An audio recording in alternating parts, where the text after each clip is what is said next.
Hello বন্ধুরা, আজকে আমি একটা ভর্তা বানাবো, অসাধারণ একটা ভর্তা। তো দেখুন আমি কি দিয়ে বানিয়েছি। মটরশুঁটি, দেখুন মটরশুঁটি, কাঁচা লঙ্কা এবং রসুন আমি ধুয়ে নিয়ে নিয়েছি। এগুলিকে আমি এখন পেস্ট করে নেব। শীতের দিনে গরম গরম ভাতের সঙ্গে কিন্তু অসাধারণ লাগে। আর শীতের মৌসুমে কিন্তু পাওয়া যায়, প্রচুর পরিমাণে পাওয়া যায়। তো আমরা তো সবজি খাই, তো এইভাবে ভর্তাও কিন্তু অসাধারণ লাগে। যারা খেয়েছেন তারা ঠিক বুঝতে পারবেন, যারা খাননি তারা এইভাবে বানিয়ে একবার দেখতে পারেন। দেখুন কি সুন্দর কালার হয়েছে আমার পেস্ট করার পরে। তো আমি শুকনো লঙ্কা, তেজপাতা ফোড়ন দিয়েছি, আর 5 মশলা একটু ফোড়ন দিয়ে দিলাম।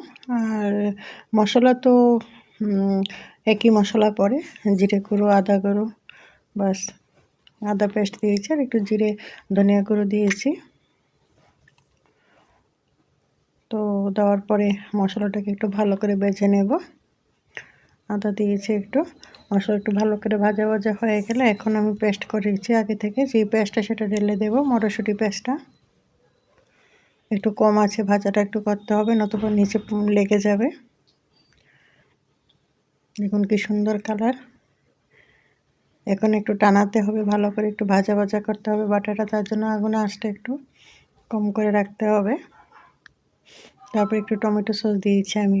এখানে একটু চিনি দিলে ভালো হয়, কিন্তু চিনিটা আমি দেইনি। চিনি দিলে কিন্তু টমেটো দিতে হবে, নতুবা ভালো লাগবে না। তো তার জন্য টমেটো সস দিলাম, আলাদা কোনো চিনি দিলাম না। খাট্টা মিঠা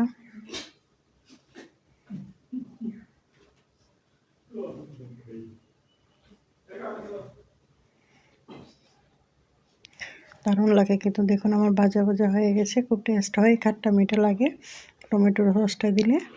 অসাধারণ হয়েছে। দেখুন গরম গরম ভাতের সঙ্গে এইভাবে পরিবেশন করলে কিন্তু দারুণ লাগে। তো আপনাদের কেমন লাগিয়েছে ভিডিওটা একটু কমেন্ট করে জানাবেন প্লিজ।